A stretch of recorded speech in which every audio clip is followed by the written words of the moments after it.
जैसे किसी अनहोनी। ये कहानी है जोधपुर जिले के एक ऐसे बलिदानी की जिसका नाम था खेत सिंह रूपावत। उसके घर में उसकी विधवा माँ थी और उसकी नई नई शादी हुई पत्नी। एक दिन खेत सिंह लकड़ियाँ बेचने के लिए अपनी माँ से आज्ञा लेने गया। उसकी माँ के मन में उस दिन एक अजीब सी बेचैनी थी, जैसे किसी अनहोनी का एहसास हो। बेटा, लेकिन शाम भारी तक मन आ से जाना। उसने उसे जाने की अनुमति दे दी और वो अपने ऊंट के साथ सफर पर चल पड़ा। पूरा दिन वह शहर में लकड़ियां बेचता रहा और घर के लिए कुछ जरूरी सामान और अपनी पत्नी के लिए चूड़ियां भी ले ली। तब तक शाम हो चुकी थी। शाम ढल चुकी थी। तभी उसे रास्ते में ठाकुर की हवेली पर राहगीरों के लिए लंगर लगा हुआ दिखाई दिया। खेत सिंह ने सोचा, रात हो रही है, आज यहीं आश्रय ले लेता हूँ। मुझे खाना और खाना सुबह घर लौट जाऊंगा। और वो वहीं ठहर गए। खेत सिंह ने अपने साथ लाई हुई रोटियां नमक दे दो बस। और वहां से रोटी है मेरे सब्जी पास। मांगी। फिर शांति से भोजन की। सुबह का समय, कुछ लोग जाग चुके थे लेकिन कुछ लोग अभी भी गहरी नींद में सो रहे थे। तभी अचानक ठाकुर साहब, हमला हो चुका है। महाराज की फौज ने चारों तरफ से घेर लिया है। तो आखिर वो दिन आ ही गया। सभी सिरदारों को कह दो पे अपनी तलवारें संभाल लें। सबसे पहले मेहमानों को सुरक्षित बाहर निकालो। चारों सभी तरफ राहगीर अफरा पीछे तफरी के मच रास्ते से निकल गई। जाओ। जो लोग सो यहाँ रहे थे खतरा है। वो घबरा कर उठ गए और जान बचाने के लिए भागने लगे। मैं ठाकुर साहब की तरफ से लेकिन लड़ूंगा, उसी भीड़ में क्योंकि मैंने एक उनका आदमी नमक वहीं खाया खड़ा है। मैं उन्हें मुसीबत में छोड़ के नहीं जा सकता। ठाकुर साहब, एक राहगीर है खेत सिंह रूपावत। उसे बहुत समझाया पर वो मान नहीं रहा।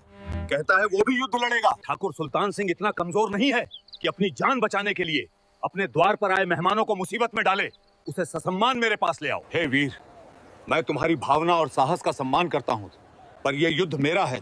मैं अपने अतिथि के प्राणों को संकट में नहीं डाल सकता। ठाकुर साहब, आपने मुझ भूखे को खाना और रहने के लिए आश्रय दिया। अब मेरा क्षत्रिय धर्म यह कहता है कि इस संकट में आपका साथ दूं। एक वक्त की रोटी की कीमत उत्तम, तुम्हारी जान से ज्यादा कीमती नहीं है। इसलिए तुम अपने घर जाओ। तुम्हारी विधवा माँ और पत्नी तुम्हारी राह देख रही होगी।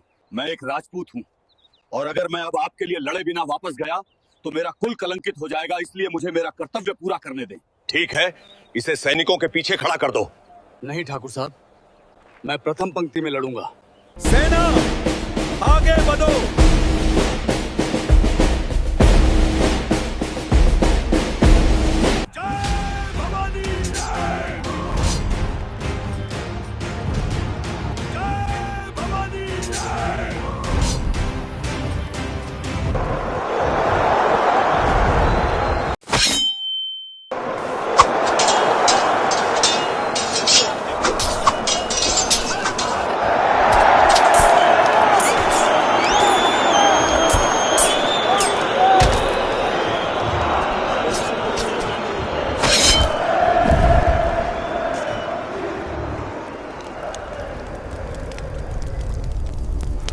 युद्ध समाप्त हो चुका था। हर तरफ सन्नाटा था।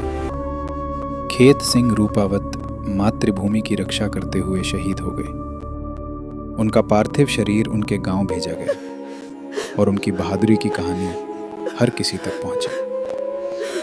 उनकी वीरता को याद करते हुए एक कवि ने कहा था, मां न हर की जन्म दें जितनी हर की आज, सुत मरियो हित देश में हर को बंधु समाज।